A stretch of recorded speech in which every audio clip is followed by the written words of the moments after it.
Selamat pagi. Assalamu alaikum. Good morning to everyone. I'm most delighted and honored to be amidst all you green guardians who are zealously protecting and conserving this beautiful diversity. I take this opportunity to thank Mr. Subbarao, Mr. Mohidin Abdul Qadir, whose consistent endeavor is to be the catalyst for ecological change. I thank CAP and the organizing team to provide this interactive, informative platform for learning and sharing. I would also like to thank all of you present here, most of all making mindful shifts towards a chemical-free food chain and an environment. Most of all, we are honored to be in Malaysia, which is blessed with a vast array of ecosystems, indigenous flora, so rich, with over 15,000 species of flora and fauna. Your tropical rainforest is one of the 12 mega diverse countries in the world. Unfortunately, deforestation in Malaysia is a major environmental issue, and losing diversity is losing its ecosystem resilience, which is leading to adverse effects on our human lives. But before I start, I would like to pose one question. What is the one common factor that unites all of us, irrespective of gender, caste, religion? Anyone? Food! Wonderful! Food is very, very sacred to me. My love for food compelled me to its source. Seed, the most precious gift of life, which is sadly treated, as Mr. Mohidin said, as a commodity, leading to a chain of devastating consequences, not only to our health, but that of our environment. The loss of genetic seed diversity facing us today is leading to a catastrophe far beyond our imagination. Because for far too long, we human beings have thought that this earth is for us alone, and that coexistence of the species is not a factor in our well-being.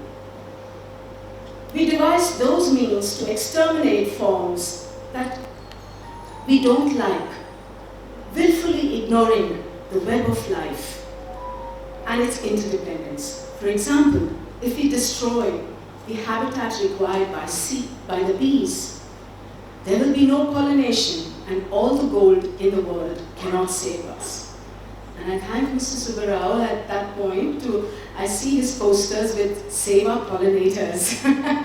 So, tragically, farmers and indigenous people have abandoned their time-tested ancestral methods, which evolved out of the need for self-sufficiency and sustainability, and have become a subject of exploitation and vulnerable to the ravages of drought, disease, and floods.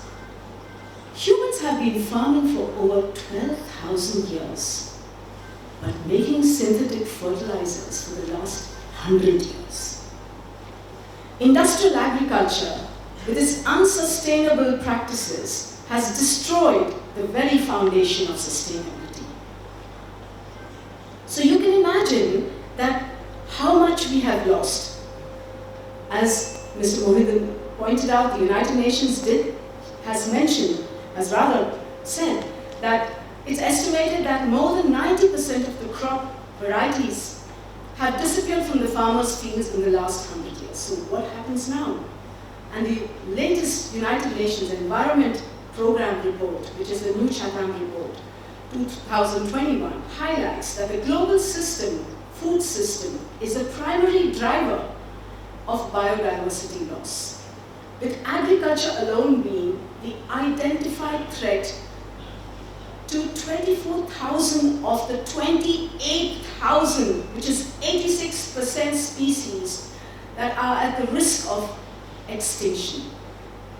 The global food system is also the primary driver of climate change, which is, according to them, is for around 30% of the total human produced emissions. In the last few decades, our food systems have been following a cheaper food paradigm with the goal of producing more food at lower cost through increasing inputs such as fertilizers, pesticides, energy, land, and water.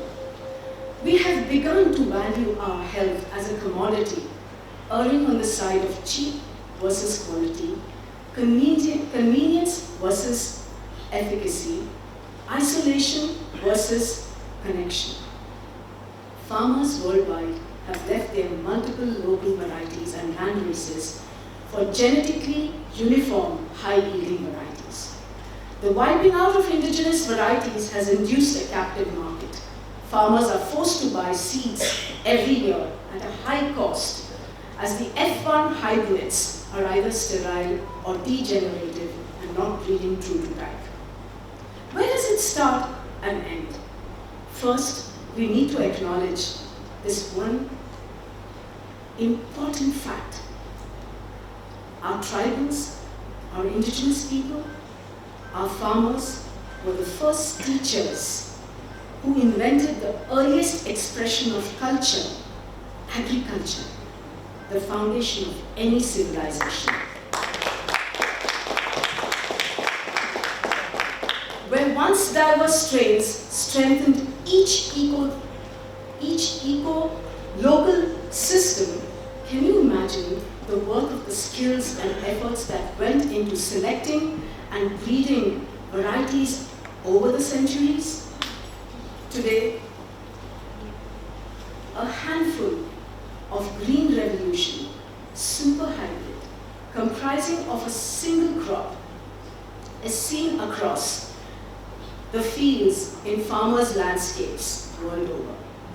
The monocropping is the hallmark of green revolution, resulting in a dramatic drop in diversity, which any biologist or horticulturist will confirm that it is bad news, as it undermines the environment's ability to recover when put under strain.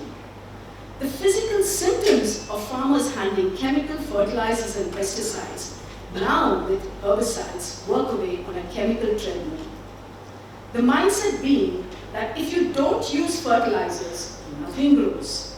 It is like a drug addict who keeps needing a bigger and bigger fix with more and more fertilizers applied each year for higher and higher yields, thereby continuously depleting the soil, harming not just human health, but destroying a fragile ecosystem that sustained itself for over a millennia. Working with nature, you protect and coexist with her, and not be at war with her. Chemical agronomy, with the so-called advanced technologies, employs chemicals used out of war. Post the Second World War, the remaining chemicals, the excess, found its way into commercial outlets that set to change the face of agriculture. Ammonium nitrate was one such chemical produced during the war for explosives, which was reformulated to nitrogen to the fertilizers sold, and others became pesticides. This NPK, which is nitrogen, phosphorus, potassium model of agriculture, has killed the soil microbiome, destroying the functionality of the soil food web.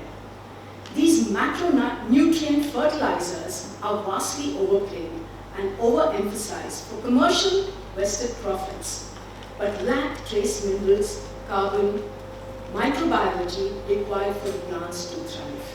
It's like giving you a meal of lentils and spinach 365 days, only to create a protein toxicity in your body and to be at the mercy of the hospitals for the rest of your life. How then can we continue to force feed our soils with NPK urea, DAP, glyphosate, and more. Living soil is no longer living.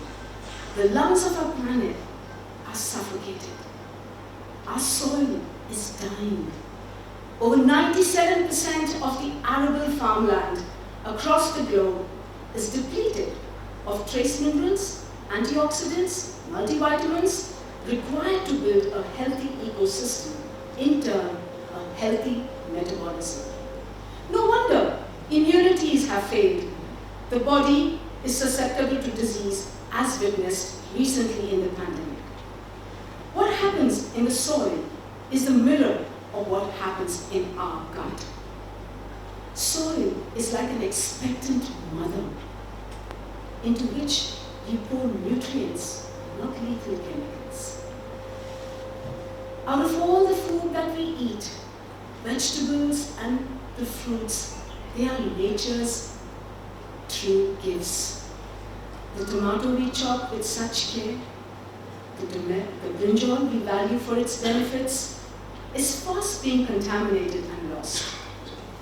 First we ingested pesticides and the residues, presuming it can be washed off. Now the inside of our food will be 1,000 times more toxic.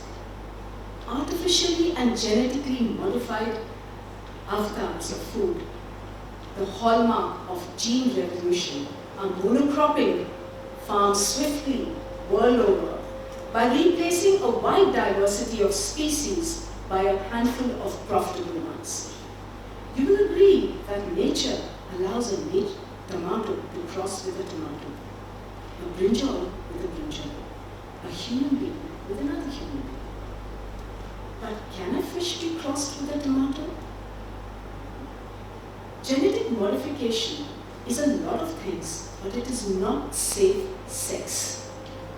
This is to quote Dr. Michael Antonio, a leading molecular geneticist and head of gene expression and human gene therapy of King's College London, who I had the pleasure to meet, says genetic modification technically and conceptually bears no resemblance to natural breeding.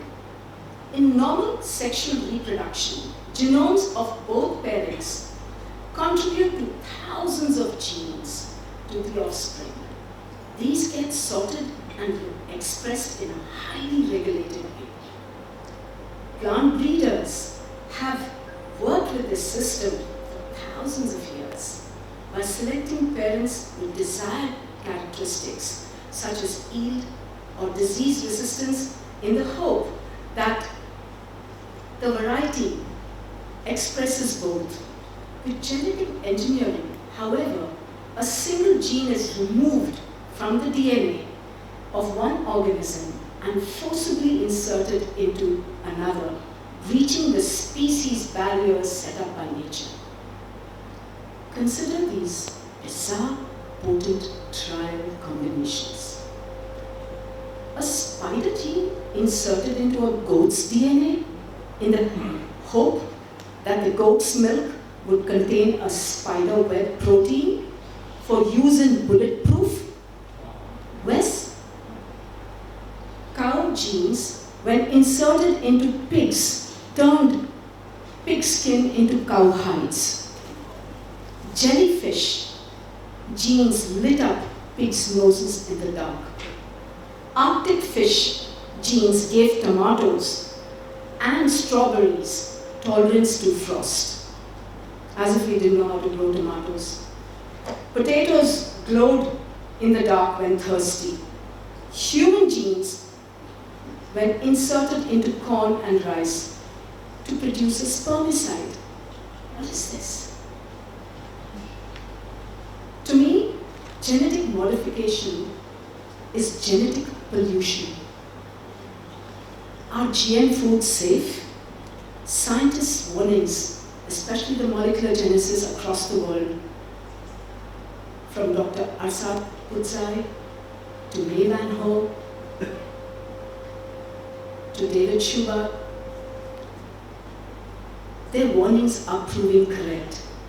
When genetic modified crops and foods were first introduced in the 1990s, scientists raised concerns that genetic modification of foods was imprecise and unpredictable. There is no evidence that GM food is safe. It is like saying you make a car and the producer of the car launches it into the market without testing it, unless some people get killed driving the car to see if it is safe or not. Most absurd position the producers of GM foods are doing. The biotechnology industry has aggressively touted that genetic modified foods is a solution to hunger and global food crisis. Hundreds of millions of dollars have been spent by biotech companies trying to convince the world that genetic modified crops are needed to feed the world. Increasing crop productivity does not eradicate hunger. Lack of food is not the fundamental reason why so many million people go to bed hungry each night. The organization Stop Hunger says abundance, not scarcity, is best describes the world's food supply. And the United Nations report confirms that we won't be running short of food anytime soon. The primary cause of hunger is poverty. Production of more food will not solve the problem if those who need it most cannot afford to buy it. The question is, should we remain mute spectators and let a handful of biotech companies use our bodies as guinea pigs? As for precision agriculture, importing unsustainable technologies does not achieve sustainable agriculture. It destroys the importing country's ability to remain self-sufficient and in turn increases unemployment. The Henry Kissinger doctrine is manifested. He who controls the food supply controls the people. Who controls the energy can control the whole world. Who controls money can control continents. ETC Group's latest report, Food Barons, exposes how extremely volatile and staggering economic inequality have become now defining features of a global food and agriculture markets. They're swelling their own coffers while providing poor quality and most unhealthy food to people and animals, destroying soils and diversity along the way. It's important to remember who feeds the majority of the world. The peasant food web still feeds the equivalent of 70% of the world's people with less than 30% of the world's land, water, and agricultural resources. Even though the food barons are trying to extend their appropriation of the commons. In 2020, most of the world's largest food and agriculture giants saw sales and profits surge while almost 1 billion people went to bed hungry.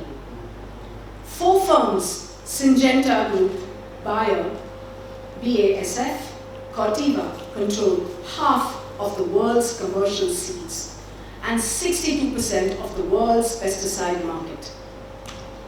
Please explain to me how channeling that power into the hands of a few corporations gives us food security.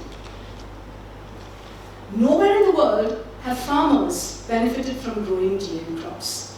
There is conclusive evidence that GM crops have not increased production.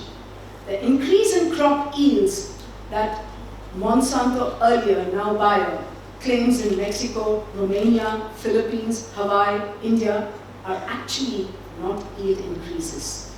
In scientific terms, they are called crop losses, which have been cleverly repacked, rejuggled as yield increases.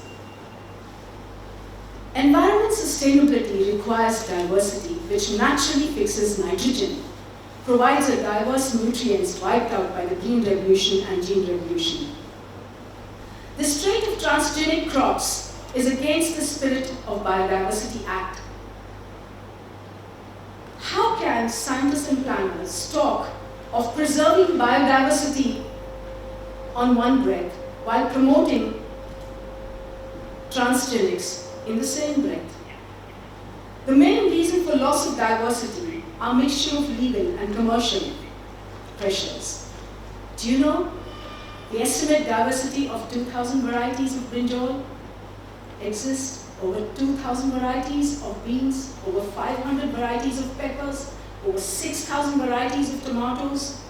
Even as I speak, there is a new extinction happening each day where we lose 150 to 200 species of superior plants and animals. But unfortunately, it does not make it to the headlines of any news channel.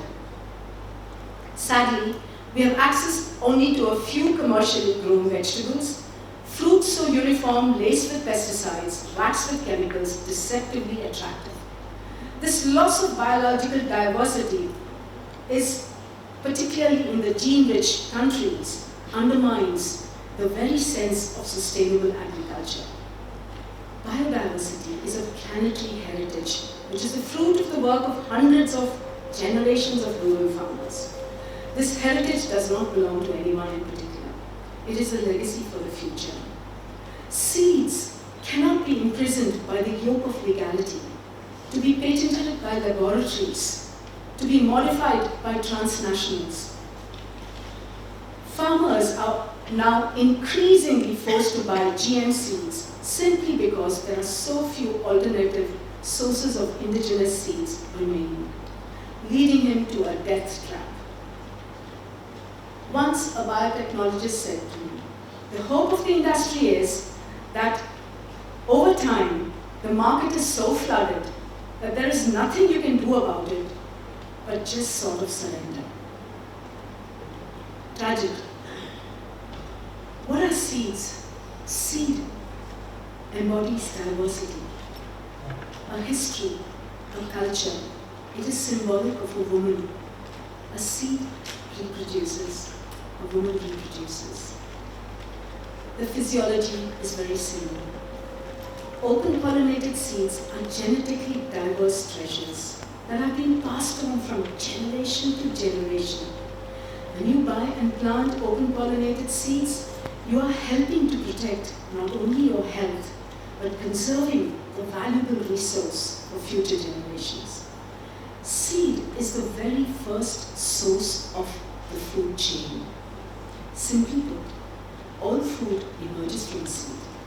Seed is food and the creator of more food. When seeds are contaminated, manipulated, denatured, food no longer remains food. Rice, which is an important staple for Malaysians and Indians, and the number of wild species and land races that existed, and most of it not tapped, across your country and ours, are threatened. The salt-tolerant indigenous rice variety, named Bajong, is a rare find these days. I tasted it in 1995 when I came to Malaysia. Dr. Arit Rikaria, one of the leading experts on rice in India, estimates that India was home also to 110 varieties of rice. Some say 200,000, but does the numbers matter? Yes, they do, because today there are less than 6,000 varieties grown and very few to be seen. Rice has been the mainstay for thousands of years. There was a local variety for every soil, and the taste was passed on from generation to generation. Rice could be grown in floods, rice could be grown salt-tolerant, resistant varieties, and rice that had medicinal properties. Some had the natural aroma of the fruits and the diversity that was grown around. Pre-colonial times in Chengalpet near Chennai in India, 9 tons of paddy could be harvested per hectare. Even during the Green Revolution times, scientists have been unable to match these yields. In an ecological system, it takes just 5 units of inputs to produce 100 units of food. But in an intensive chemical system, it takes 300 units of inputs to produce the same 100 units. The recent pandemic exposed the fallout and disruption across all areas of our life, and most critical to all of us is the food system. How can we not afford to eat healthy with the high cost of being ill?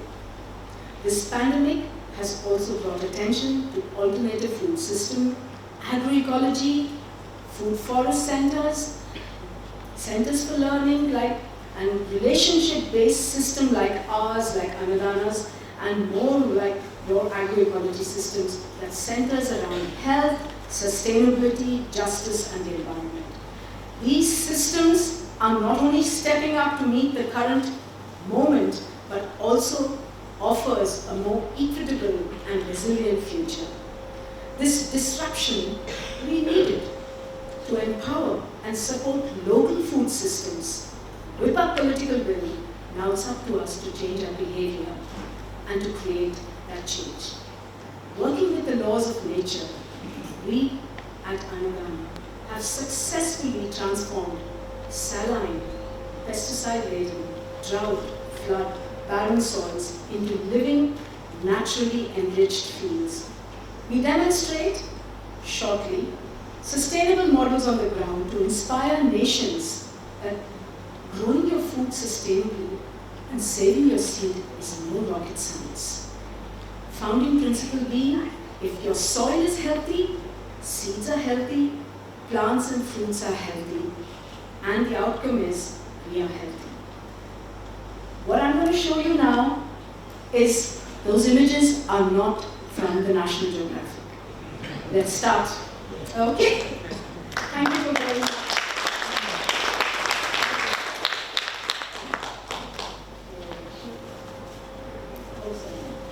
I will just get used to this.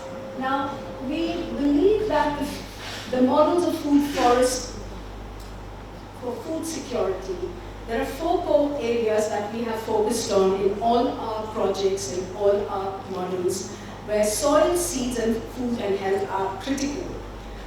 Now, why is it that it is so important that it avoids the risk of economic dependence on few crops? Now, it's up to us. We have Annadana, which is based in Bangalore and in the Western Ghats. In just 2 acres, we are conserving, we're conserving over thousands of varieties of indigenous vegetables, heirloom seeds, and a whole lot of fruits, flowers, and grains, and reviving the dying skills in seed saving. Now, when we look at what we do on a holistic way, we are solution providers. We decided that we will only show you solutions of what is necessary in regenerative agriculture. How do we start this? We need to sow seeds of sustainable thinking. It starts with our education system, with our children, with our rural youth. Okay? In this 2-acre agroecology farm in Bangalore, which we had the pleasure of the CAP teams that visit us, we have farm trails for schools. We have visitors coming from all walks. There are online seeds sales that are happening. There are internships happening, workshops happening, and there are farm advisory services that happen. Why am I giving you this about Annadana? Is because this model is recyclable, replicable, scalable. This is a knowledge center. It's a knowledge hub where we demonstrate that you can grow your food, you can save your seed. Let's not be dependent on an outside source for our food.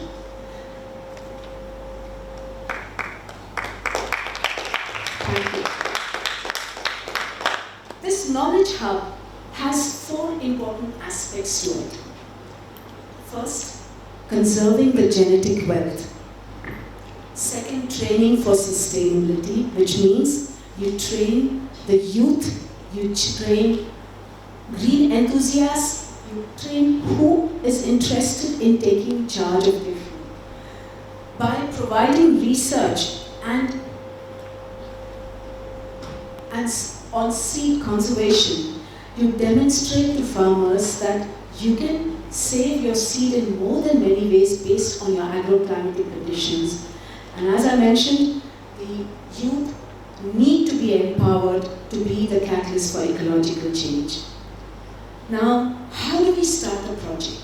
We plan our landscapes, very important. Optimize, we walk into a land and the land speaks to us. This is in Bangalore, where it's a clay, rocky soil. And it was very tough because it had so many stones and hardly had any humus. Within a span of 6 months' time, the soil was regenerated, and we will tell you how it was regenerated, into a food forest comprising of 28 varieties of fruits in less than half an acre.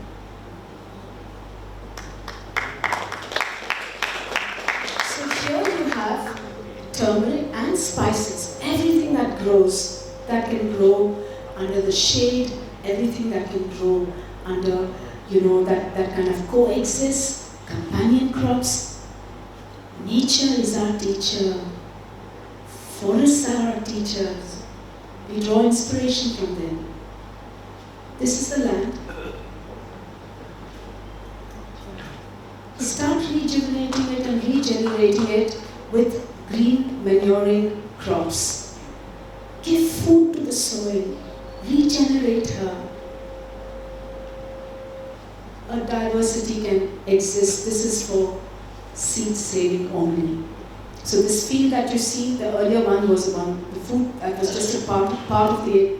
Now this is about just saving seeds of resilience. This is what the food forest is now, as of yesterday. So how do we start?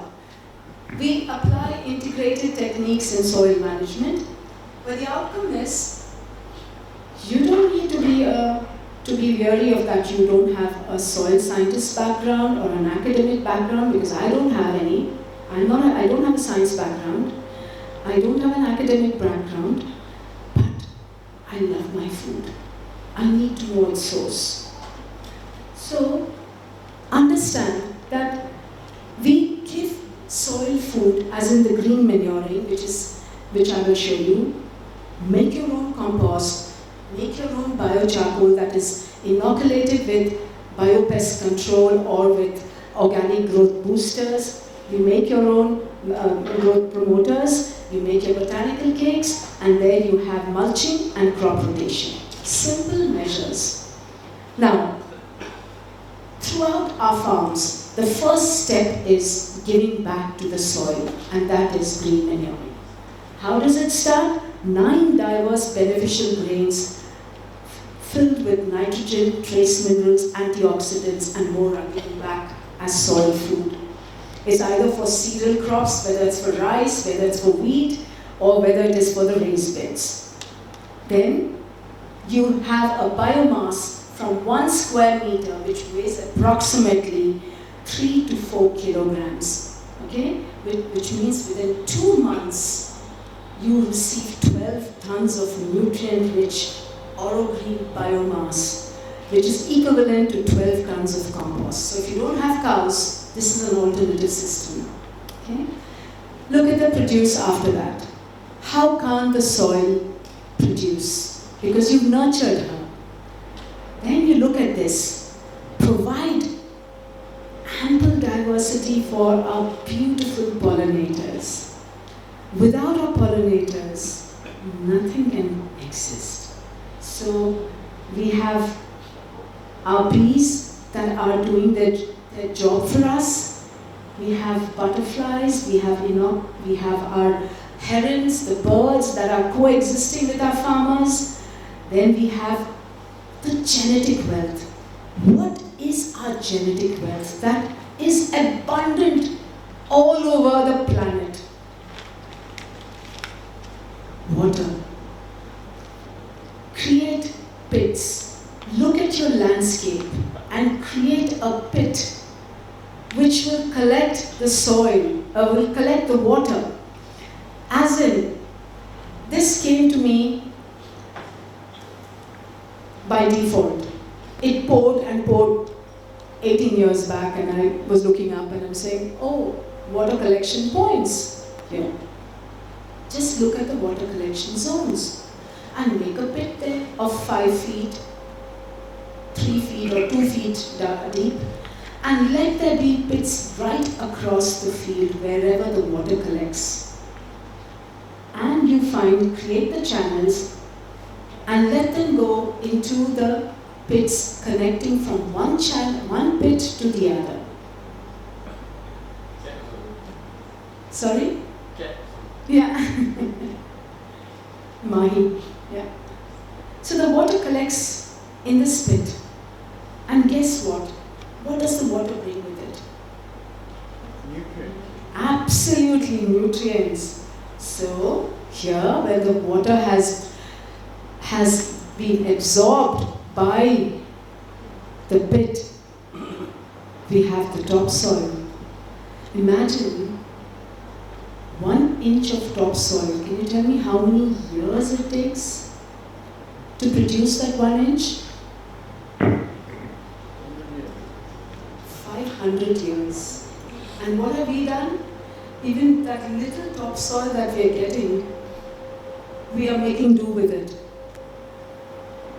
So it's not really topsoil, it's basically just the nutrients that have poured in from the land and it's kind of now made into a beautiful kind of a, it's sieved and kept aside. Before I go back, I want to tell you this. Most of the farmers come to us and tell us that we have only 1 or 2 seasons. Planning is so crucial. We have 4 seasons in Bangalore, in Annadana. Because when you plan your resources, you can harvest or sow in 4 seasons. Because you've collected the topsoil, dried it, and kept it in gummy sacks in your nursery. So when the monsoon strikes, I have my nursery ready because I've already got the topsoil and the compost with me. So all the genetic wealth, abundant of leaves that have fallen all over, what have we done with it? We collect them and we use them. Sometimes we don't have the leaves, so we use what is available to us. So the coconut fronds that have been fallen, we use them as a mulching cover for the topsoil. With the drip irrigation and the planning in place, you find the plants thriving. Some people, as well as us, faced a termite attack. And when that happens, we just follow a very natural solution. We have lots of tender coconuts. Ferment it. Put a little bit of soap solution and neem, and the termites will disappear. So, important. We have our earthworm master here, Gopal Krishnan. And so we build a lot of compost, and every month we produce about 9 tons of compost because we need it for our fields, and the vermicompost that is produced, and this is on a monthly basis. Now, on to seed conservation. Like all of you gathered here, we in India attend and participate in seed festivals, seed exchange melas, where we collect indigenous seeds. Incidentally, when the Kerala floods took place, we donated over 500,000 seed packets. We had collected here just a handful, but we gave back those varieties back to Kerala because they had no seeds. They had lost it to the floods.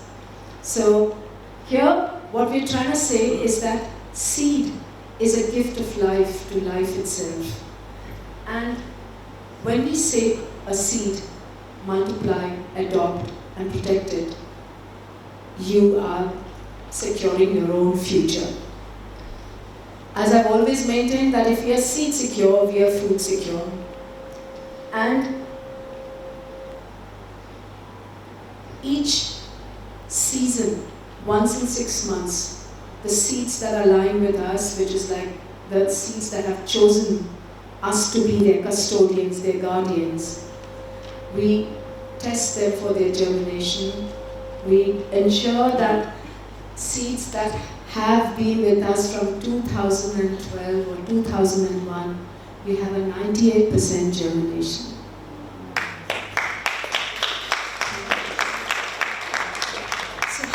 What are the best practices for seed saving? Now, the techniques that we adopt is the best pot mixture, and that is 50%. We'll tell you the process as well. So we have 50% compost, 50% topsoil, sift, and we have the larger seeds going into trays, and then you can do it even in the seed beds, and you have your nurseries, and then transplanting. So healthy soil produces healthy seed nursery, and these stages, when you attend any of our workshops, this stage is often overlooked by a lot of urban gardeners as well as farmers because they find it a tedious process.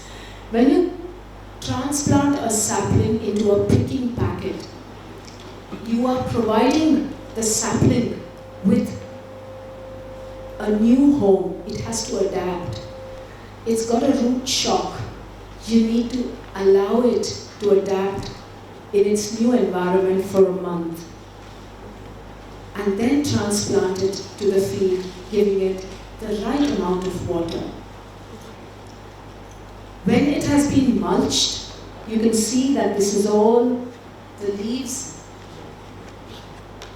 You can't afford to buy hay, so there are abundant leaves. You can just see the health of each of these. So what happens when we coexist with biodiversity? So we have intercropping, corn and squashes, and the three sister, as in even the beans. Then you have sun hemp and pineapple. Then you have ragi intercrop between the coconut. You have paddy that has been sown with algae azolla,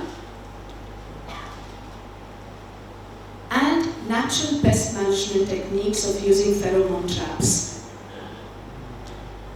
Now, I've always said this, 1 acre can host 6,000 plants of small fruited tomatoes, which can produce 480 kilos of seed, 300 seeds per gram. Are we saying that we can't be food secure? One plant, one tomato gives about 250 seeds. Look at the diversity. And this diversity will not, I'm sad to say, but I'm so disappointed in going to your supermarkets. Has nothing. I remember 1990s, there was such a lovely diversity, and I could just pick my greens, bok choy, to everything possible, and nothing. So there's a variety called Taro Rich, which is a yellow tomato. It's got 12 times more beta-carotene and vitamin C. What is required for our health is not going to be provided to you in the supermarkets.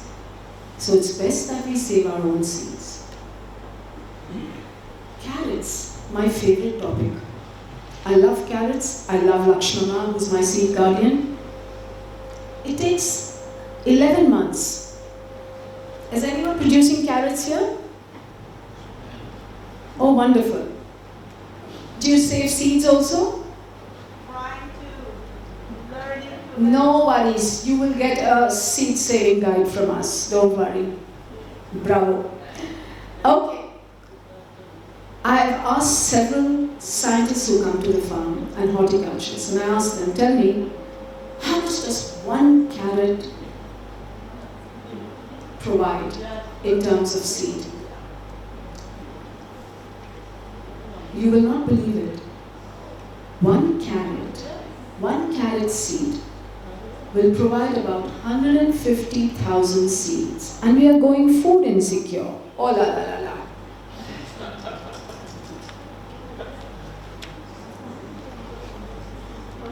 One plant, okay, one seed when I sow, I call myself, we call ourselves rather, Shokin, we call ourselves common sense farmers. All the knowledge has been gifted to us by our ancestors, by our tribals, by nature. How then can we say that we can't produce our food? So one seed will produce 53 flowers. Grade them into 3 categories. The large seeds, which are for seed, which is the pure line seeds. The medium flower, which is for food production. And the small one is kept for seed balls to broadcast in a campaign that we have launched called Seeds Gone Wild, Free Food for All.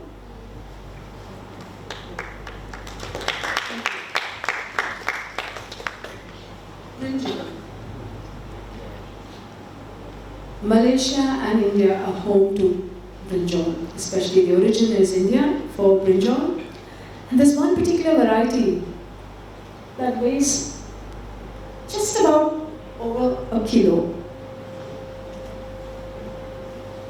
We had all these most of the spiritual gurus come to our farm. I will not name anyone in particular, but they are shocked. They cannot believe it. They either think it's manipulated, but this is what nature is. This is what diversity is. This is the work of our plant breeders over centuries, and we can only safeguard them. Green cluster, a variety, produces 24 kilos of seed, 24 kilos per plant. And one brinjal produces 700 seeds. Are we going food insecure? I'm going to keep asking you this question. Because I can't believe it that we can't, that our policy makers can't see this. Can they see it, please? So, tomorrow when we do the seed saving workshop, we follow 2 time-tested techniques, which is the wet extraction method, the dry extraction method, which is for all these varieties, and this is the wet extraction method, which is a time-tested method for saving your seeds. All the seed saving techniques that we showcase are low cost. And it's easy to do because you can do it with just a sieve. Ensure that there is aeration. This is the seed bank at Annadana. Then from the MAC, transporting it to, it becomes, the screen has become, the picture has become smaller. No, you can move on. So this is the seed bank. It's much bigger, but I think it's just got reduced. So we have thousands of indigenous varieties that are being safeguarded. And so, who drives this? It would be interesting to share with you as to who drives this whole ecosystem at Annadana. Our youth, our empowered local youth who are the voice for change. So one day I had a scientist from Berkeley who went on a farm trip with young Padma. And I had my biotechnologist tell me, ma'am, Padma is raising her voice in the field. I said, let her be, no problem. So when Dr. Claire comes back and she says, this young girl deserves a PhD in agriculture. Because she asked her, do you know the cost of seed? Do you know why my farmers are committing suicide in my village? Do you know that what is the cost of production?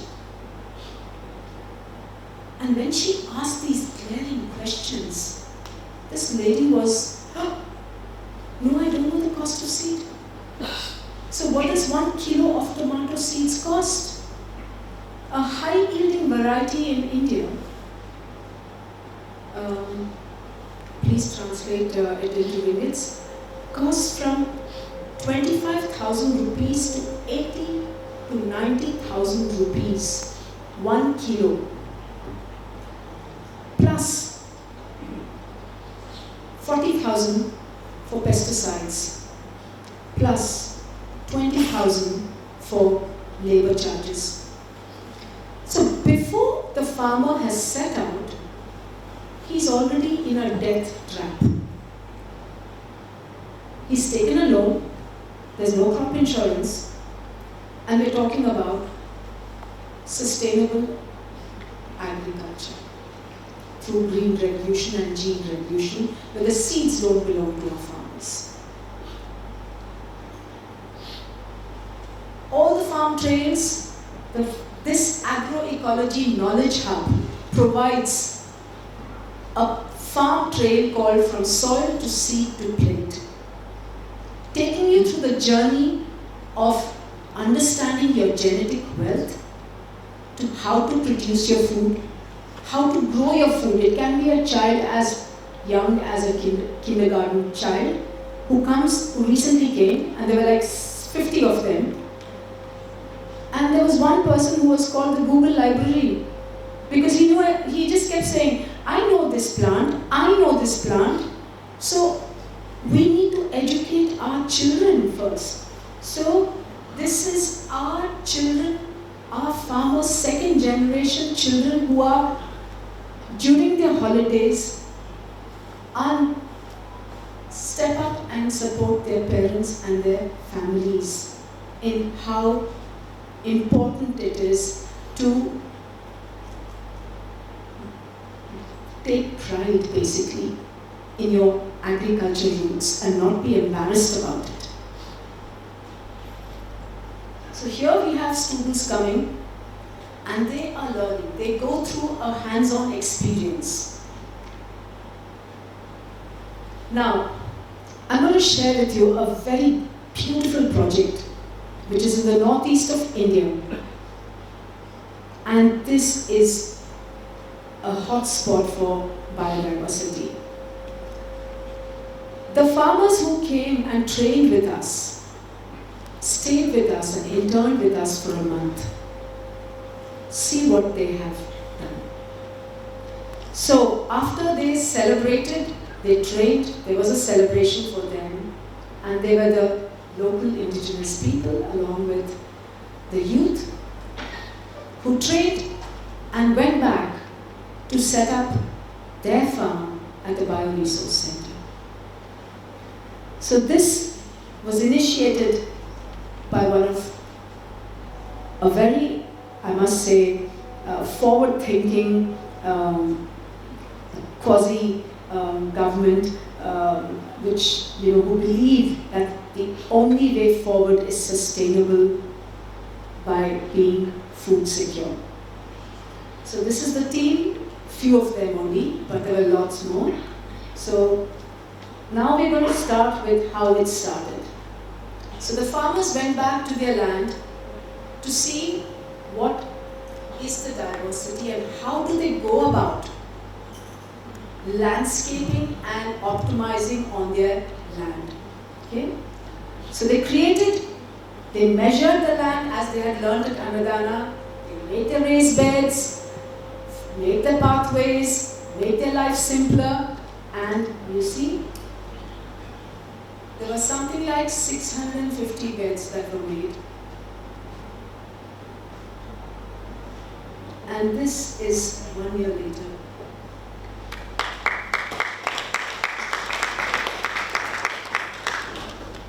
Now just see the diversity. I just love them. Collected the seeds. It's called seed mapping. Gave us the seeds. I can't but help remember this one old lady. When we go into a project, the first thing we say is, can we meet grandmothers, please? So they look at us and say, why grandmothers? I said, anyone above 80, 90, we'd love to meet them. And there's this old lady, and I still can't forget her beautiful radiant face. And I said, you know, in your region, in these hills, I find so many varieties that are missing, and I named the varieties. You will not believe. She held me by the hand and she took me to her room under her mattress. She pulled out a cover and she had these rags, and within those rags she had wrapped 70 varieties of seeds and she gifted it to me. I was choked, I was so touched, and I just said, you know what? We will mulch. She said, there are many people who come here, but they don't talk about our indigenous varieties. They impose and tell us what to do. You are asking us and giving us this respect that you are my teachers. I'm learning from you. I'm nobody. All I want to know is help me to help you. So, and this diversity goes back to them, multiplying them, testing them. In nurseries, you see the nursery. We didn't have a nursery. In a temperature of -2 degrees, we used their caps that they used to protect themselves from the heat and from the cold. We used those as the covers for safeguarding the nursery. We didn't have a nursery, we didn't have anything. I say, where there's a will, there's a way. And Ashok then helped them create this polyhouse with a water channel going right through it because of the high intensive rains that take place, and you don't want the polyhouse to get flooded. And then we gifted them the seeds that they didn't have, that would grow well in their agroclimatic conditions. But what was the start? Going back to the soil, green manuring of the 9 grains with oil seed.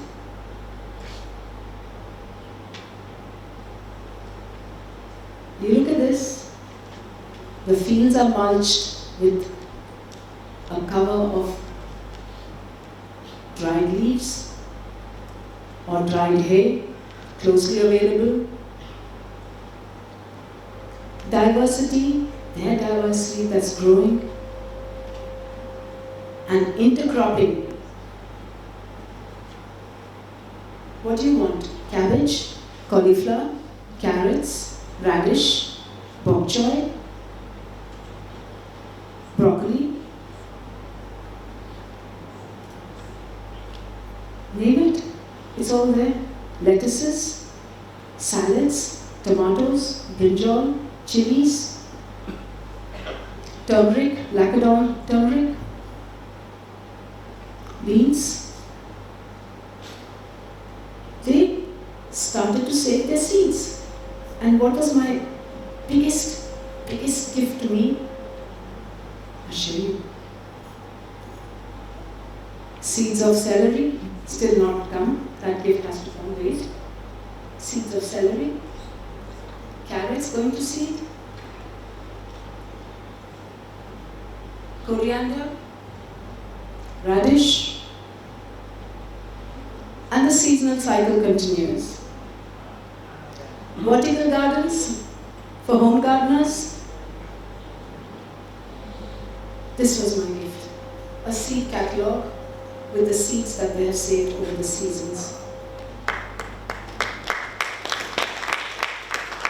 We can do it. We seriously can do it. And see this? She's now become, Comberlin has become the extension farm educator for all the other clusters, training fellow farmers to take charge of their food.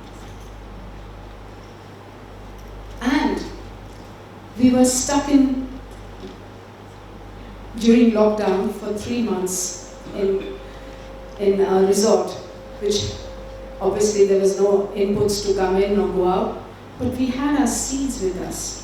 So we created something called the lockdown garden, and we got featured. we got featured in the headlines of the newspapers because we started producing our own food then. We said we don't care, we don't need anyone else, we can produce our own food. And we produced our food, we cooked our own food, and within 3 months' time, the resort owner was so happy, and he just said, I cannot believe this, that my whole place has been turned into a edible food landscape. It's called Eating Your Landscapes. Okay. Now you'll ask me, how do you generate income for a knowledge center? Thank you. How do you generate generate income through a knowledge center? There are 4 ways: workshops, farm trails, internships, and community farm store. So, first and foremost is training. So when you start conducting training workshops, you generate income and you also generate knowledge, and you're also spreading the message of growing your own food and saving your own seed. As I said to you, the rural farm educators, no matter what your nationality is, you can be French, you can be Malay, you can be German, language is no barrier because it's the language of the soil and the seeds. So farmer to farmers, education is happening. Visitors coming from all walks, walking the farm trail on a daily basis. Understanding how your soil regenerates, there are internships provided. Farm school trails, over 200,000 students have walked our farm trails, and they come for a hands-on workshop based on their academic requirements. Contextual learning programs in international schools. You don't need to be studying in an international school to impart how to grow your food. So there's young Padma, who's not even a 10th pass, but she can tell you how to grow your food. So there are farm forest trails, and here you have the interns who come and stay with us on a seed-to-seed cycle. So one seed cycle is 5 months, so they stay for the whole cycle according to their academic records, their requirements, or they stay for a year based on their program. Now, community farm store, this is my favorite because I love food. So the first thing is the seed. Okay, so you have publications. So we are a self-sufficient knowledge hub. We have loads of publications and films, be it on seed saving, or whether it is on soil regeneration, or whether it is on home gardening, or whether it is on rice, organic cultivation practices. And so this is what we are. And then we have a lot of organic growth promoters that we produce, and all on recycle. Even the factory throws away quite a bit of the stuff. We say, give it to us. We sterilize it, and then we reuse it. And then we have children's publications. Adopt a seed and become a godparent to a seed variety. And we have the power to heal our planet. And then we have nurseries. So you imagine what revenues can be generated from all these aspects, whether it is a vegetable garden, nursery, and then you have all the bionutrient product range, then you have participating in an urban events where you can make this diversity available to citizens there. And people who order from us They order our regular customers. So before we just need to announce once, and the next thing we know, the producer's gone and it's over. So regular customers, well-wishers, Bangalore foodies come to us. And here we have farmer entrepreneurs who actually are given a space, let them produce with our seeds, and they can sell it in the market. So it's important to encourage all walks of life. And here we have our own body oil, where we make it from the pure coconut oil that we produce, and we put in calendula leaves and jasmine flavors and everything, and that is our oils. Then you have the kumkum that I wear is the one that is from here. We produce it ourselves, and this is our coconut oil. And then we have what is produced in the farm, and we again support the livelihood of a farmer who has a machine and who helps us extract it in a cold pressed way. We have our own, because we have cows, we have our own saturated fats. We have our own sugarcane delight. We don't buy sugar at all, so it's only sugarcane and nothing more. And we make this available. We make our own jams, we make our own spreads, we make our own fermented drinks, and we make our own pineapple conserves. I love it. I'm missing my food, I must say this. And I hope your mouth is watering too. So here we have our own spices, and then these are the little spices that go to the market. And this is an exotic drink from star gooseberry. Amir, your thing for rambutan, we'll help you do something like this. Okay? So you can make an exotic drink. Each bottle goes for 2,000 rupees. In ringgits, how much is it? About maybe say 40. Yeah? So what we're saying is that this was actually made for COVID, and this is high in vitamin C and antioxidants, and we put in a bit of our herbs like cinnamon and a few spices like pepper, green pepper, basil, and in this today it's just fermented, no yeast, no additives. And you're both getting a bottle. Sorry, we couldn't carry much. 2 bottles broke already. So you will get it because it has turned into a natural fermented, like a kombucha, like a natural wine. Okay? So, and we do celebrations of cakes. So whatever is there. So from the star gooseberry elixir, we have the remains of the star gooseberry. We retain it and we use it to baking our cakes. Use it. You want to use carrots and star gooseberry? Why use dry fruits and everything which doesn't come from us? So may as well make the best use of it. We have cashews though.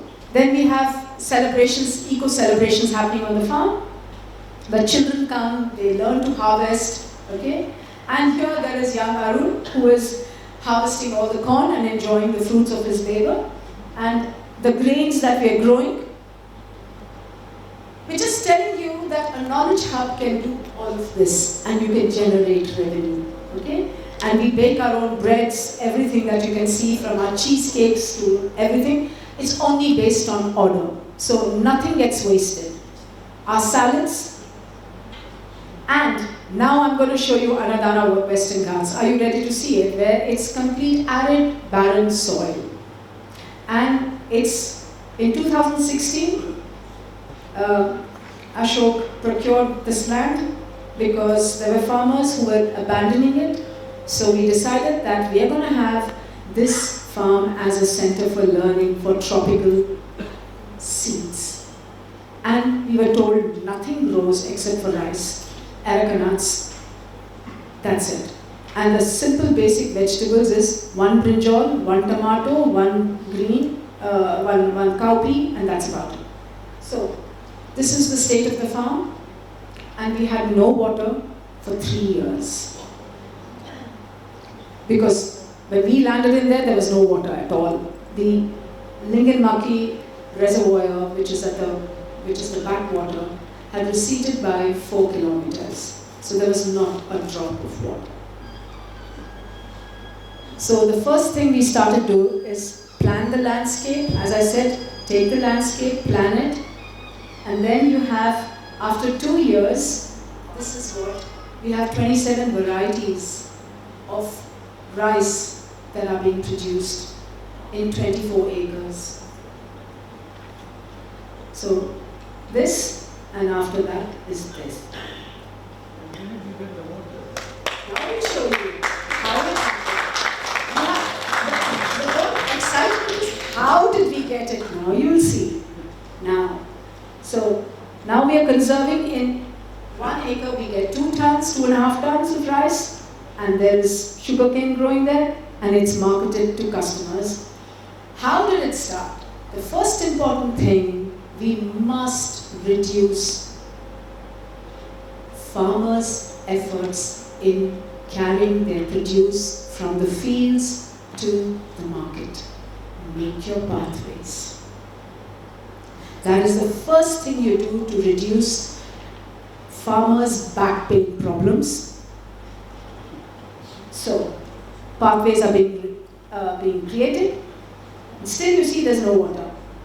Then a pond was built. We had to first create a borewell, which to us is torturous to the earth. However, we decided, and that is Ashok's planning, he worked on this pond and merged it with a natural spring, which you see there, there is only this much of water. Here if you can see. So, when the pond that was built, it is 50 meters by 30 meters, automatically natural water started to come above. And you still see there's no water behind. One monsoon, we captured so much of water and both the ponds got filled up. And yet, now the Lingit Maki will recede back and we'll have no water back in February, March, April, May, June. First, the pipelines were put in.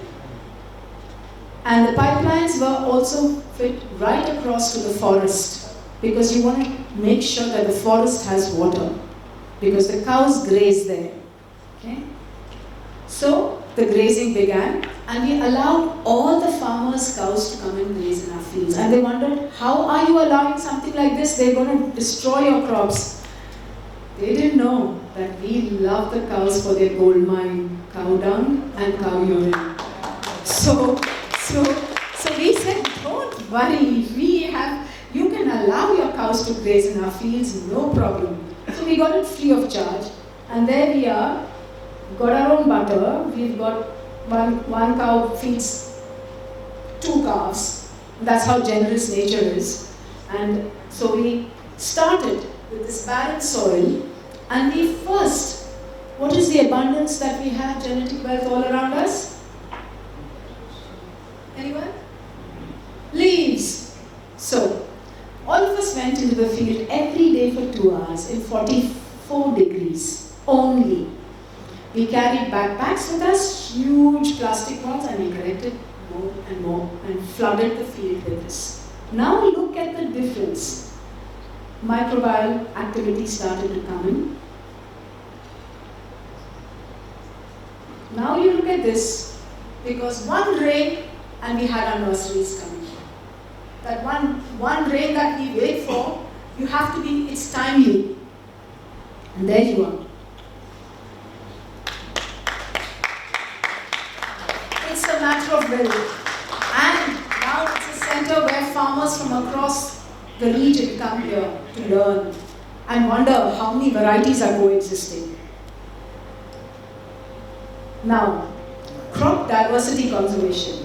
You look at the soil, absolutely no humus, no microbial activity, nothing in the soil.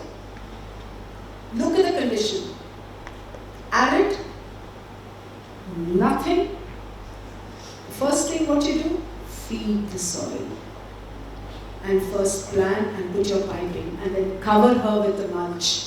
So that before you start it, you start with the green manuring.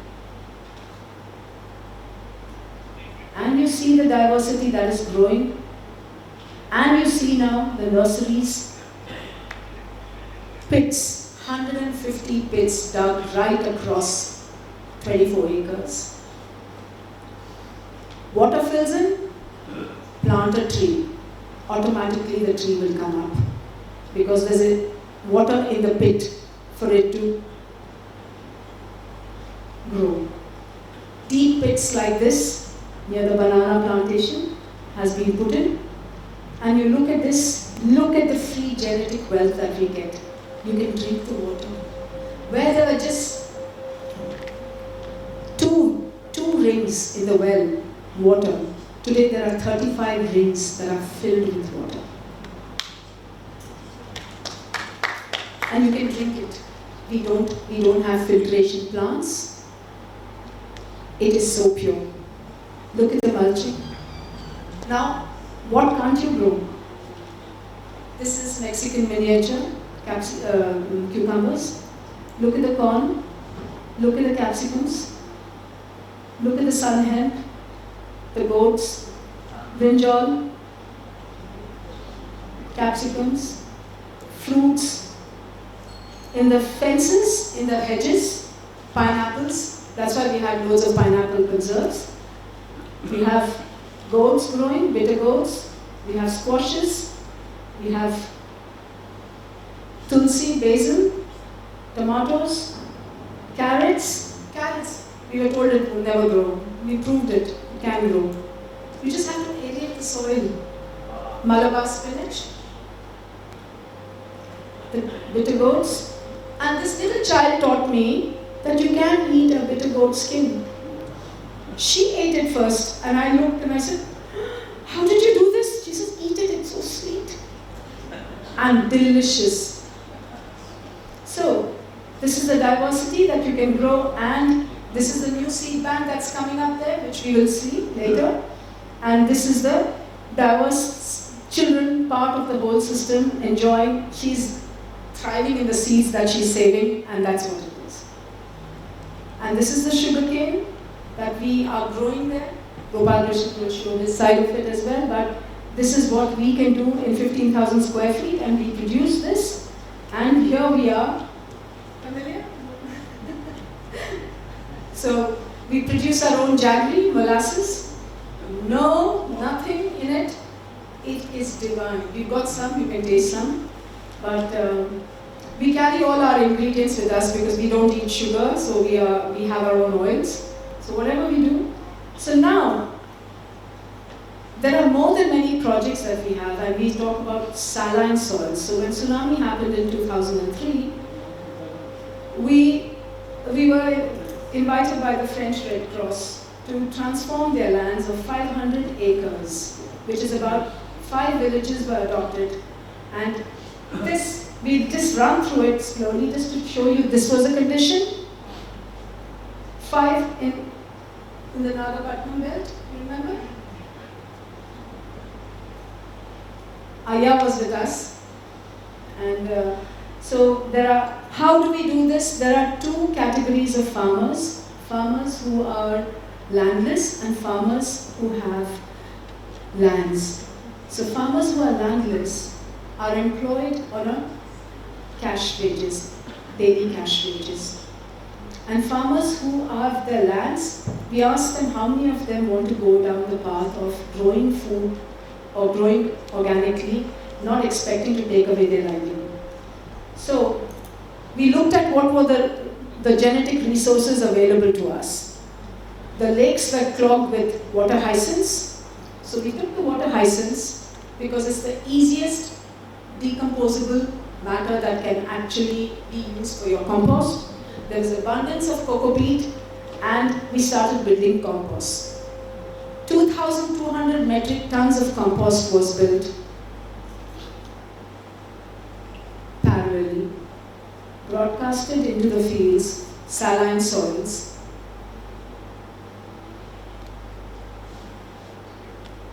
Plowed back into the fields with the organic growth boosters. Paddy, come back to life.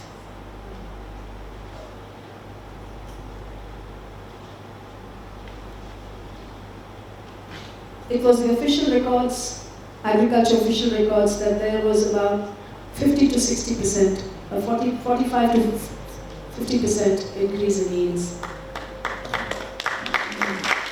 Nurture soil and she'll give you abundance. Pesticide-laden farm? Show you. This was the state of the farm, a quarter of an acre, by an elderly couple, as young as only 80, wanted their future generations to not live with pesticides and not consume pesticides. This is within a span of just 6 months. How did it begin? Regenerate the soil. Give back soil of food. What can't you grow? Beets, carrots, broccoli, cauliflower, goats, goes to the market, to the retail store, excess produce. How can't we be sustainable? Drought soils, this farmer in Chennai, Venugopal, I have the greatest of admiration for him. 4 acres completely had absolutely, I've taken, I think the one photograph has disappeared, but generated the total soil health management, giving back to the soil.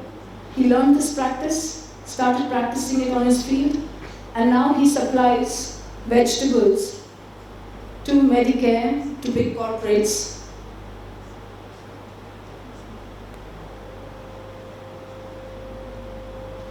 And also into the communities for sale.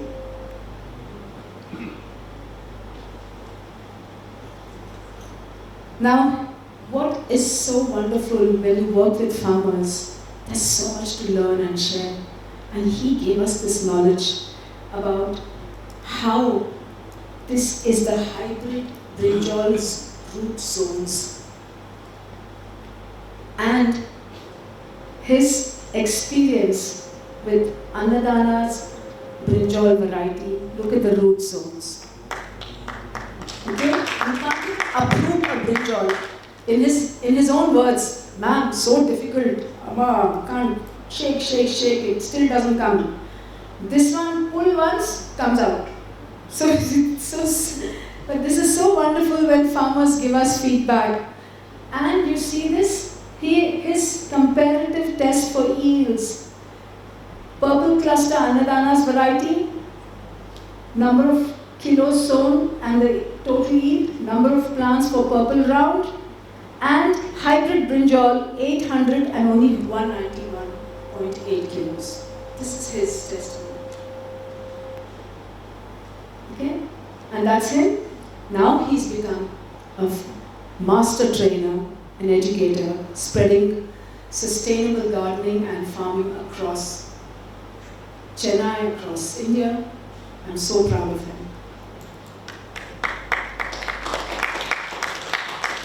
The last project. Can you tell me what the time is so I can... Okay. Sorry? Okay. This is barren soil, 4 acres.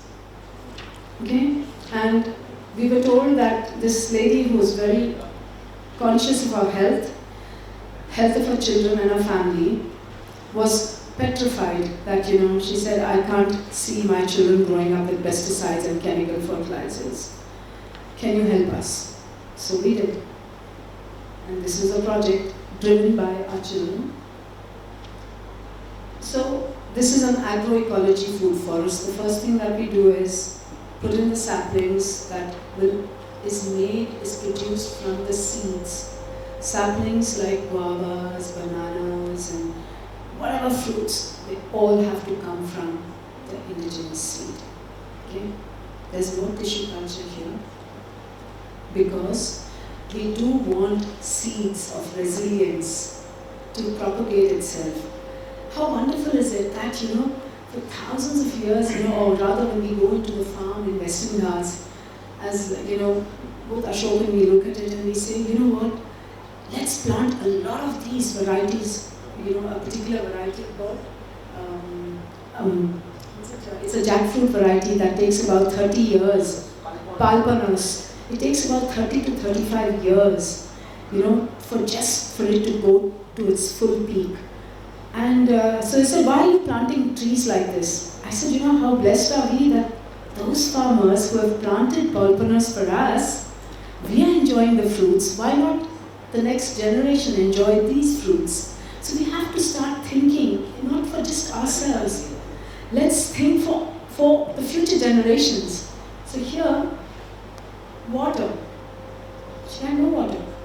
So how did the water come about? So I'll show you there. So we started with the fields that were clay, rocky, and we started with the beds and designing it, making sure that by now you would have known, it's impressed in your mind, I hope, that it's all about giving back to the soil. You give the soil her nourishment and she will produce, and then make sure that the pipelines are laid out for water so that you know that you can harvest the water. So here, about 22 rainwater harvesting pits were created, and when there was a little bit of an erratic rain that came in, it collected in there, and there were water that was collecting in all of it while the rain started to kind of, build on the green manuring. And here we have excess of water. Now this is the climate change that has happened, and suddenly there's just been floods all over. But what happened? We decided that let's connect one pit to the other, next pit to the other, and the water channeling. So with the raised bed system, you have water flowing between the beds into the channels, and the magic is there. It's all there. Spraying with organic growth boosters because the soil has no humus whatsoever. Giving back to the soil, and the excess green manuring is given back on the beds because we wanted the pollinators to come, pollinate the fields. So we started giving the green manuring in just plain soil. We didn't have to sow. So we took the excess green manuring biomass and we put it on the beds, and there you see more and more was collected and put on the beds and sown, given back to the soil, regenerated within 2.5 to 3 months. It takes 2.5 months, and the coconut trees that were planted too close gave a green manuring, earthworms started to come in, composting happened. This is the problem. Majority don't understand that a plant needs shelter. A sapling needs mulching. And within 2 more months, you had the plant grown at this stage because you have covered her root zones completely. Nurseries laid out, teaching farmers just to do it so that we can have, it's not like they don't know, but the sad part is, this can also serve as a germination testing ground. You know that, this, how many, if you've sown 30 in a tray, how many have germinated? So it kind of helps them also. So precisionally doing it with a lot of care so that you know that number of seeds that are sown, the number of saplings that come out of it. Here you see the diversity that's grown, put into picking packets, nursery, transplanted into the fields, mulched. So magic, just food grows. Amaranth, thinning has happened because that, and most of it went as food. Turmeric below bananas. And here we have the pollinators and pest management, understanding, observing the soil, observing the plants, pheromone traps to be put in, thinning is happening, staking is happening, the pests that attacked, how do you tackle it, sticky traps put in, diversity within 4 months. farmers get to take back the greens. And this is gone to seed. Seed security is food security. So, who's the team growing? Here's the team that's growing. Young Arun was born on the farm. I couldn't find a picture of him as a child, but there he is when he's just about 8 years old. And today he is training the younger generation, the grandchildren. So this is like a cycle that is repeating there, where now young Yesu is teaching international kids on taking charge of your food and how to understand the soil.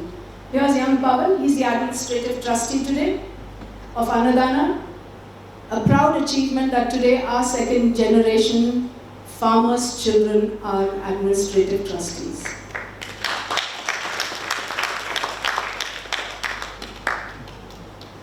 And these two are the musketeers who actually run the whole show. These are the mothers who are content seeing their children grow. And this is our normal tea breaks that we have. Sharing of produce, festivals that we celebrate together. And here, nurturing them young, literally. Nurture your saplings, nurture the children, let the children nurture the plants. They're their grandmother and granddaughter.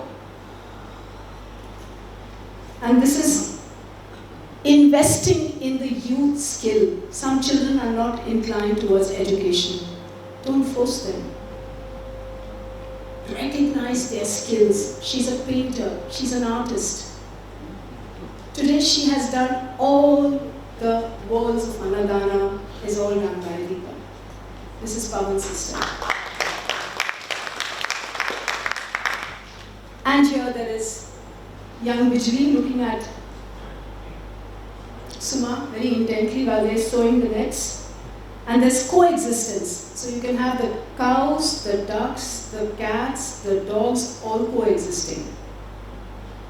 And this is the teams that all work together. This is in the Western Ghats. So we're just showing you that this is very important, a microcosm of democracy. That whatever we do, we must unite together collectively, that the land never belonged to us in the first place. So let's give back what is due to us. Thank you. Thank you very much, ladies and gentlemen. Of course, insightful of Annadana. Thank you very much, ma'am. Now we open to the floor if you have any questions. We have the microphones on the right-hand side. If you have any questions, please feel free. We put it to the floor for your perusal and benefit. Yes, please. Okay. One minute.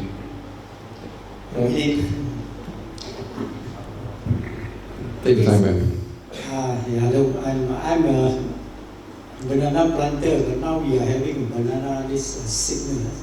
Right. From what I understand is they call it Panama 4. And then it's wiping out a lot of trees where the fruit, the leaf turn yellow.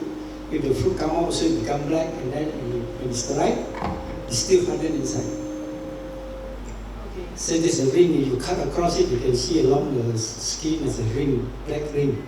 Right. So it's now a major problem. Previously, I started in 86. We didn't have any problem for 10 over years. Then this problem appeared about 10 years back. So we don't have any solution. For what I'm doing now, I'm burning the whole thing. I think so too. I think, you have to, I think regenerating the soil there is very important because when the saplings are destroyed and when they are infected, then there is a huge cause for concern for farmers. But more important is that how do you go about kind of regenerating the soil?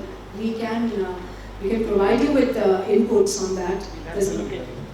So if you have, so we look at it and we talk to you. But it can be regenerated, by providing it ample amount of nutrients first. What happens is pest attacks happens more than many ways. I think what also happens is we don't have many pollinators. So our wasps, which huge hives of wasps are doing the trick of pollination. But the internal, the problem that you have right now, I'd love to see it, and let's see how we can work on this together. Something like this, you have a big one, which I like this. They are missing. The whole tree is very yellow. Oh, We had the problem. I mean, let you know. You show me the picture, I'll tell you. yeah. Yeah, it is organic. But you're burning the whole thing, yeah? No, he has to, because that is. Anyway, so you don't need to burn it in that spot. We'll talk about this, but what is important is for you to understand that this kind of problem will, when there's a pest attack, it can attack the whole field of bananas. So intercropping is extremely important. What goes well with bananas, we have normally experienced is growing turmeric, growing ginger in, between them has a strong impact on the fruit as well as on the growth of the plant. And regularly we supply all our banana plants with green manuring seeds. So we keep pumping her with nutrients because she has to stay there for 12 months. So for 12 months you have to keep feeding her. You can't just let it go. So we normally try and put in as much, and we don't harvest anything, we just give it back to the soil. So soil is extremely important. Yeah? Sorry about that, I know how it feels. Ben, we have a question. We have yeah.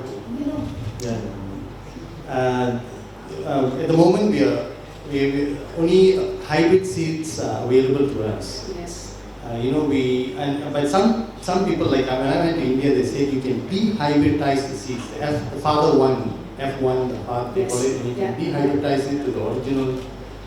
Yours, takes yours. Since 3 generations. Yes. I'm not sure, have you tried doing that? And because at the moment, since we have lost a lot of our varieties and everything, we cannot, I don't know where to source out. Sometimes what grows in India doesn't grow very well in Malaysia. I've tried bringing some seeds as well, and it doesn't grow well here. So we have hybrid, acclimatized to our weather here. Right. It might take a few generations here as well. So by the time it goes to the next generations, it sometimes goes extinct, Right. It disappears. So I've tried so many times and I failed. But so I'm thinking about this hybrid seeds, which is we already have. Can we dehybridize it and bring back to the It is possible. It is possible, but it takes generations, as you said. We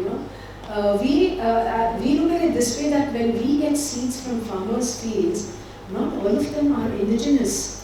It's surprising that we get it from renowned farmers, and then when we test it in 3 generations, because the seed cycle from seed to seed, depending on the variety, takes 5 months, 6 months.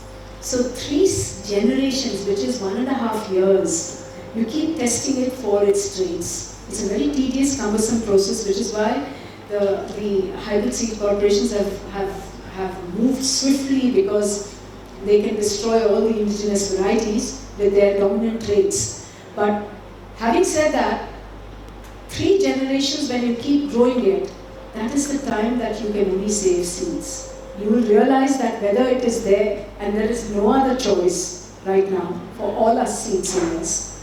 All we have done for so many years, for 22 odd years, we get 1 seed and we are trying to save it. And if that seed doesn't germinate, we know we've lost it. But there are even 5 seeds that you get, we grow it for its traits, sow it again in the second season, see its traits, grow it again for the third season, see it for its traits. So, seed savers like us, we have an arduous task ahead of us, which is why it's the need of the hour. And you're right, you can do it, but patience and persistence is required. There cannot be any other way. We don't have the technology which we can't afford it. But as all we can do is multiply these seeds of resilience. I'm like, you tell me, one carrot seed can give you 150,000 seeds. Now, grow those varieties that are more food oriented for your food diversity. Now, take the greens, collect the greens, call it seed mapping. We went into Garo Hills, we collected the seeds from all the indigenous people. We traveled length and breadth. The cauliflower, broccoli, could you take the seeds? It's a hybrid variety. No, it's not. It's a parent line seed which we were gifted. We gifted it to the farmers, and now they are safeguarding those varieties. So, whenever we get gifts of seeds, what we do is we look at the agroclimatic zones. Now, we can't grow cauliflower for seed in Bangalore. We can only grow cauliflower for seed in the temperate cold climate, the Himalayan belt or the northeast belt, which is very cold. So you have to remember that your tropical is pretty similar to our tropical in Western Ghats. I don't see why you can't grow seeds. You can. It's about your soil first. It's about nurturing the seed, not overwatering. There are very poignant factors to seed saving. And what it is from seed, you must remember that germination tests that can happen in your seed trays, or try and do it in the seed trays and not in an open field. Because that's where we go wrong. We go and put it in the field. She is not adapted. She is new to the whole field. Put her in the nursery, put her in the pricking packet. Watch her, then transplant it into a pot. Watch her grow. And save the first tomato that you get. I save one tomato and I say, okay, fine, no. Then I go and bag the whole tomato. I am now strictly told by the team, man, you can't go into the field and just pluck what you want to pluck. Those are my little children, they're too cute. If I tell them, can I have bananas please? They say to me, have you placed your order, ma'am? Sorry, no, I haven't. So, no, what I'm getting down to is that nurture her in a nursery. And why is that so? Is that you can bag and cage the whole plant. Tomorrow in the seed saving thing, I will share with you what are the techniques in saving your seed. Simple. Very simple techniques. Cage if this is the tomato, cage it. Just a little net, a paper bag, so that the flower is not called cross-pollinated. It depends. We have 79 varieties of tomatoes. It's a Herculean task to save them and to retain that germplasm. We can become multimillionaires by just selling the genetic germplasm, but we don't want to. This is the farmer's heritage. It belongs to the farmers. It belongs to all of us. It doesn't even belong to Annadana. It's the heritage of our ancestors that is the legacy of you, the youth today. But nurture her. Why do we charge for the seed? Why am I digressing this? Why do we charge for the seed today? We never charged. We used to donate 45 to 50,000 varieties, packets, free of charge each year. We donated over 1 million packets. Community seed banks are the need of the hour.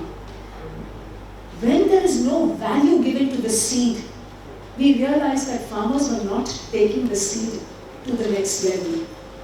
When you charge them, they realize the value and the importance, because you're helping revive that number of seed guardians who are working in the fields, who are saving them. They are the seed researchers, they are the seed guardians, they are the seed custodians. Who's going to take charge of their livelihoods? So, give value. So if you are buying a packet from Annadana, it's because it's giving you are supporting the livelihood of so many more children, and we are not funded by the government. We are very proud to say this. We are not funded by any private organization. We stand on the merit of our knowledge. Knowledge can sustain all of us. You can do it. I can do it. And you don't need a science background. You don't need an agriculture background. You don't need to be a scientist for it. You just need to be a farmer. That's all. Humble farmer. Thank you. We have one question on the other side. Sir? Yeah, I'm Ivan. Yeah, thank you for sharing. Just now you did those wells, the Yes. charging wells. Yes. How do you distribute it? With a pump or We gravity did flow? this, no, we did it with the JCB. To be honest with you, because the soil was so barren, you couldn't dig. So what Ashok does is that he gets a mini JCB. You know the JCBs? Yeah. So Ashok gets the mini JCB, and he just randomly all over the place where he sees the water stagnates or logs, just digs a pit. What is the size of the Ashok? He's the mastermind behind the pits and the ponds and the seed bank. So Sir, mind please. the pits, how do you? The pits you take them to the JCB? Yeah. Yeah, when it comes to when what you see in your fields, everywhere there are points where the water collects. It automatically collects. You don't have to collect those points. And wherever there is more water, you start digging the pits. It may be just for about 4 feet by 4 feet and 2 feet down. Yeah. That's all. Let all the water seep through the ground. Wherever you lift that mud on this, means on the sides, plant a tree. So that water keeps collecting in the pits, and it keeps to the plant. So you don't have to water the plant even in the totally dry seasons, because we have dry seasons in April and May. So we don't have to water at all. But also another thing is Yeah. that you can, it's okay, but also what you can do is, you can use a tiller as well, a small tinner, you know the tillers you get, so they don't kind of hurt the earth too much, so they're lightweight. So we have the thing which has a kind of what's it called? A fork that actually just sticks it. Yeah. So you can use that as well. Have I answered your question? But dig as many pits as possible. Seriously, you can't make a mistake. Just keep collecting water and keep collecting water. Oh, did I do something? That is the one. That's the one. Yeah. The other thing I must tell you, in Bangalore city, we are the last sustainable organic farm left in the city. There's no water around us, and the entire village was facing huge calamity in water. Hundreds of bore wells have been drilled, and you come into our food forest. I was telling a young lady here, which is a doctorate in biotechnology, I was telling her the cacophony of birds as you walk into Annadana is so loud, so outrageous. You can't have an interview because the birds are, ooh la la, it's like one big melody of sorts of kinds. The water, no trees have drips. Only the rainwater harvesting pits, the groundwater tables have been replenished, they have been recharged, they've been dynamized. And because of our 2 acres of water, the people around there in their borewells are getting sufficient water. They get tankers to give them water. And all we're telling them that, and it is across India, it's across the world, collect your water. It doesn't cost you much. And with the water that we have today, hundreds of people are drinking water as they pass by because we've kept drums outside for safe drinking water. It's the need of the hour to conserve our genetic wealth. How much of bioresource or biomass you have? Put abundance on your plants, especially on your banana plants. You cannot go wrong.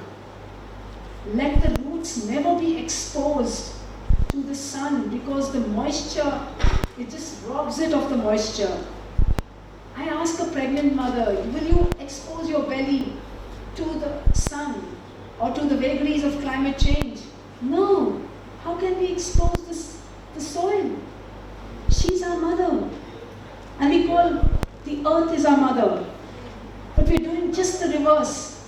And all those biotechnologists and all those chemical agronomists need to first feed themselves on chemicals. I'm sorry, but that is the stark reality, that they're imposing it on our tribals. They're imposing it on our indigenous people. They're imposing it on our farmers. We don't need it. We don't need them.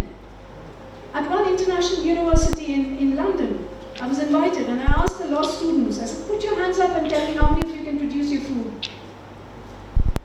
I can. But I want to ask you one thing. Who produces your food? Farmers.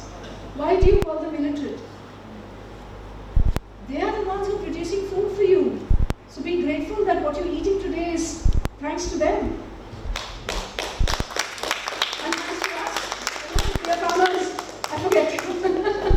Anyway, thank you. I can go on. I love my food. I love my farmers. I love my country. I love your country. I love everything in this planet. Fantastic. Okay, before we adjourn to lunch, any question on my left-hand side? One last one. Anybody? Left-hand side? Okay, we have somebody here. Yeah. Yes. Okay, I saw her first. Thank you. I just have a question. Throughout the number of years that you've been involved in farming, you must have noticed if there have been differences. Because everywhere now people are talking about climate change. So is that real? Is that really happening to our land or weather and climate? It would be best to see it from the farming perspective. It is because we are cutting down trees, we are cutting down forests, we are destroying our entire ecosystems. How won't it change? You imagine technology in the name of progress in science. What worth is it when all our trees are cut? One tree can provide you oxygen, and when people around in COVID times, in pandemic times, were running around hunting for oxygen cylinders, so sad. One tree is giving you oxygen for 5 people in a family. And you're running around for oxygen cylinders. I'm sorry, I'm not going against the tragedies that have transpired. But I'll tell you something. We, as superior human beings, have willfully ignored the web of life. We've terminated it. How won't climate change happen? You tell me the Kerala floods that took place and the floods that took place in India, in Kerala, as well as in Kodagu. It was man-made calamity. You are taking away the indigenous trees, the trees that have stood for hundreds of years. Their root system is so strong, and they have watched us stupid human beings come and go. And you want to cut down that 300-year-old tree for your development of a metro, for a development of a road? it's ludicrous because these giants like the World Bank, these giants who try and trade away in the name of progress and technology by giving you loans that, yeah, we'll make your airports and everything, and then take away your diversity. What is this? That's ridiculous. Climate change is what we human beings have done. Those trees that disappeared in Kerala brought about the floods. Why? You have a monocropping of coconut trees, rubber, teak, aracanuts, what else? One, okay? So these 5 trees are the landscape of Kerala. Eucalyptus and timber. So these are the trees that are landscaping everywhere. How would you expect the floods to withstand those rooting systems that are shallow? Your house will fall, the tree will fall, you will disappear, and imagine you're fighting against nature. I love it. I love the human species, they're so stupid. They are so stupid that you think you can fight nature. That's God's gift. And nature stands upright and says, I'll teach you a lesson. And that is what she's doing. So, to answer your question, we need to watch our actions. It's all in our hands. You want a diversity of cacophony of birds? Come into Annadana, and I'm saying you can't speak because I was telling her, I can't sit in an interview because those birds are going everywhere. From the koel from one side to the, if I go to the Western Ghats, it's the grey hornbills, and these are the endangered ones. The Malabar hornbill, which is like got this beak that goes, and it goes like whoa, and its voice is like, solid. You don't destroy their habitats. We don't destroy the wasps' habitat because they are the best pollinators for our bananas. Our bananas that used to weigh just 14 kilos today weighs 29 kilos. My pollinators, thank you. Okay, one last question on this side, since we have left. Anybody here? Okay, we have one farm. And we will take a short break after this one there. Okay, so. Hi ma'am, Wanaka. My name is Kesavan Manogar, I'm from India. Okay, my question is, before that, there's wonderful presentations, mind-blowing. Congrats. Right, my question is, now there is modern farming is coming up, right? So everywhere there's modern farming as well as organic farming as well, right? So what are the things, what are the technologies or materials or methods that we can adapt from this technology into our organic farm? Is that any?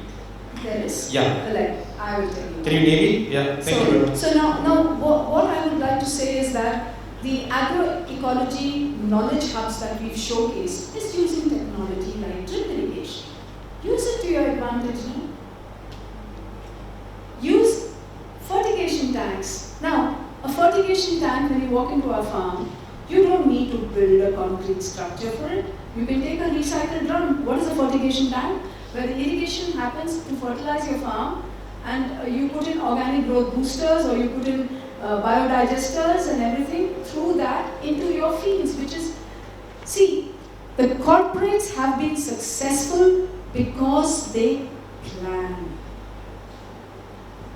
Because they use their budgets for using technology that is unsustainable. But we, on the other hand, can use technology to our advantage. There is drip irrigation. Firstly, planning. Look at your landscape. Why is it that we need a technology to read? You can read your soil if you know the pH value, but you can smell the soil. Why are we so investing in technology that all the time it is about how much of money you need to go out from your hands? Why? When you can reverse it by just being sustainable. You smell the soil. Does it smell like a forest soil?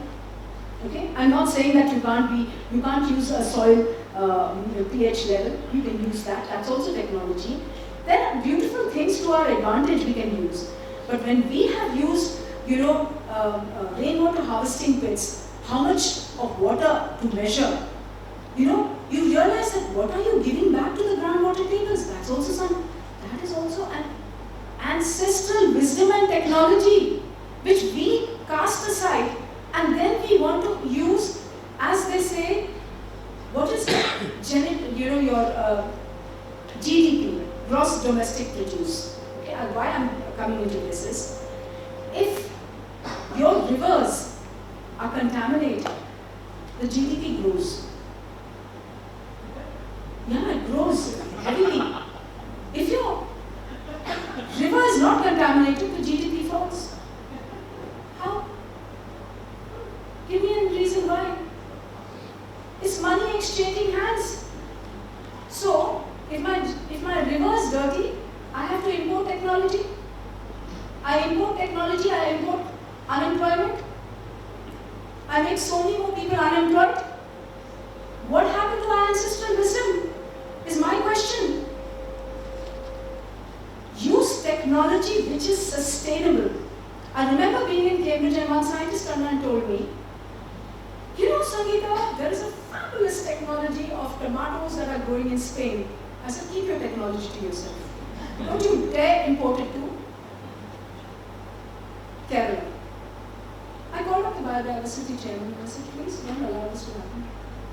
Why? It's up to us. It's up to us to understand that this is the Malaysian diversity. You don't have to be dependent on technology. That is unsustainable. Use your ancestral wisdom, which came as a wealth which is discarded. We are ashamed. Today I drink kombucha. I drink what's it called? Majike. Buttermilk. Do I need Coca-Cola? Today I drink tender coconut. Do I need Pepsi? Today so why are we allowing such companies to take away and rob our water resources? Why? Technology is that where growing your seeds, protecting them, having the measures of a poly house if it is too cold, or doing it in natural conditions depending on your agroclimatic conditions. Using a motor pump, using your drip pipes and your irrigation pipelines of the right caliber, right quality, not cheating farmers of the kind of materials they are using in plumbing. That technology is something that we need to understand, that we have to support a system of products and brands that support the farming for 30 to 40 years, not 1 year. Come into our fields, come into Meghalaya today, the same pipes and everything is used now for the last 6 years. Earlier they were repeatedly changing the drip, 6 months, 1 year. Be knowledge bound. Empower the mind as to what is sustainability in terms of products for farming. Do you need genetically modified seeds so that it can take away your... That is technology? No. I want a system of agroecology that sustains itself, not is dependent on an outside source. Come inwards. Go within. I love your diversity. I just love it. It's incredible, and I'm so sad to see that so much is lost. I can't hear birds chirping. It makes me so sad. There were birds that, there was a diversity. Your Sarawak forest, Borneo, which is just across the border. I mean, what don't you have? Your rice, your varieties of greens, your varieties of tropical fruits, your variety, oh my God, let's learn to save them, right? Let's all get together.